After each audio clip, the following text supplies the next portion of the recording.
Thank you very much. Good morning, ladies and gentlemen. First of all, I'd like to express gratitude to Rector Hafiz Pashayev for invitation. It's not the first time I participate at ADA University Forum. Actually, I think I didn't miss any of them.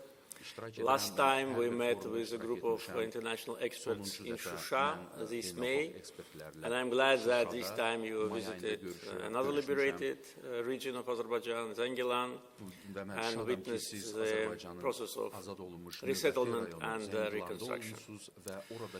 I consider this kind of gatherings very useful for me because during this interaction we discuss many important issues. I also understand better what are the questions in the international expert community with respect to recent development in our region, because the situation in the region is changing. To a large degree, the initiator of the changes is Azerbaijan, and this is natural, because we needed to fully restore our sovereignty over internationally recognized territory of Azerbaijan.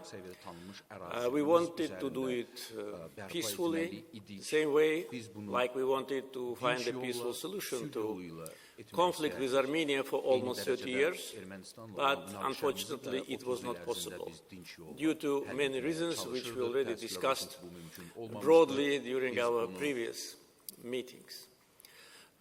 Since May, when we met last time, not with the same group, but many of those who were there in Shusha today are here, situation was different. We still had hopes that it would be possible to persuade Armenia's leadership to comply with its international commitments, particularly with the declaration which Armenian Prime Minister, Russian President and myself signed in the early hours of 10th November 2020. We hoped that they will respect their own signature and make important steps in order to complete the long-lasting standoff. In other words, they had to withdraw their forces from Karabakh. And they did not do it due to different reasons. When we restored our sovereignty 2.5 years ago, we once again seen what we anticipated, a large number of Armenian military servicemen in Karabakh was positioned there without any respect to international law. Their numbers are were close to 50,000. For 3 years we were very patient, and we hope that finally it will be possible to find a solution to the situation. We realize the situation is not normal, and our proposal from the very beginning of the time when the Second Karabakh War ended was very clear. People who live in Karabakh, they have two options: either to become Azerbaijani citizens, and we provided all the necessary legal and also security framework for that, or to find another place to live. There can be no other option. Other option can be to have a residence permit or work permit to live and to work in the country which you don't consider to be your country. So that option was on the table, and unfortunately our appeals and our statements were not properly addressed. After our meeting in Shusha last May, in the end of May, at the meeting with people who returned to Laçin, former refugees.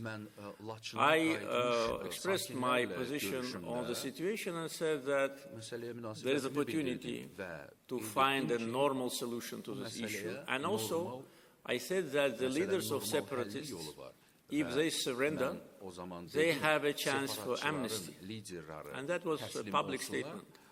But unfortunately, again, my words were not properly assessed. So now, the leaders of separatists are in Azerbaijan. They wanted to come here. They threatened us that they will come on tanks. But now they are waiting for Azerbaijani justice to say its word. Despite that, still we hoped that we can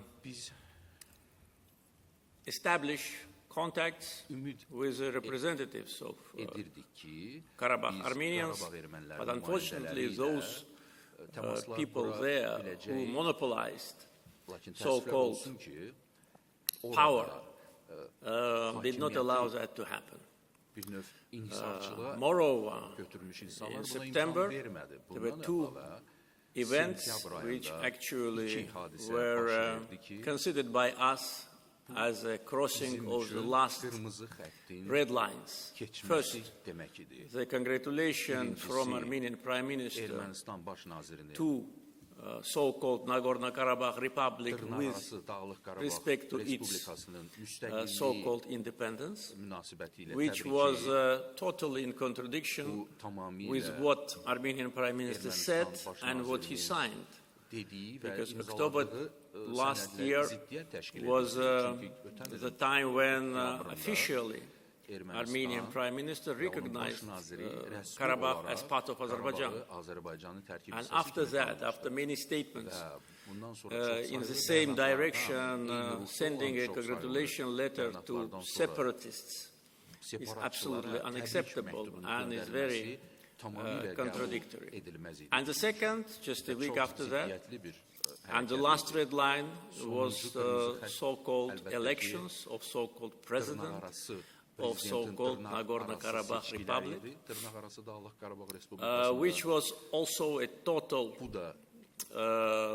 violation of, let's say, verbal agreement after Second Karabakh War that nothing is going to be changed in that area. So one day, even less than one day, anti-terror operation totally allowed us to restore our sovereignty. As soon as the operation started, and by the way, operation was held without any damage to civilian infrastructure, any casualty among civilians. We announced that if Armenian army lays down its weapons, we will stop and we will allow them to leave. So it lasted less than 24 hours, and after they announced that they surrender, all the actions on the ground have stopped. So this is actually what happened, I think the most important events what happened since our last meeting in May, and now we are in the phase of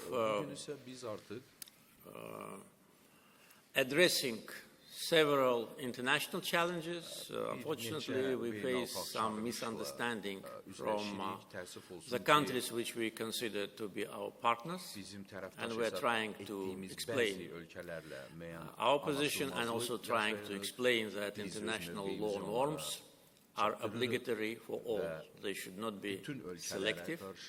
And what Azerbaijan have done, it is done based on the UN Charter, Article 51, right for self-defense. It was done based on international law, and sovereign right of Azerbaijan to control fully its territory as any other country should do.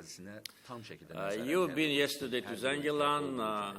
I know that my representatives in liberated areas informed you about the reconstruction. I don't want to go much in details. Of course, if you have questions about that, I will be ready to answer, but I don't want to take much of your time because if I start talking about what has been done during the last 3 years, our time will expire. So I would prefer to stop now and continue our discussions.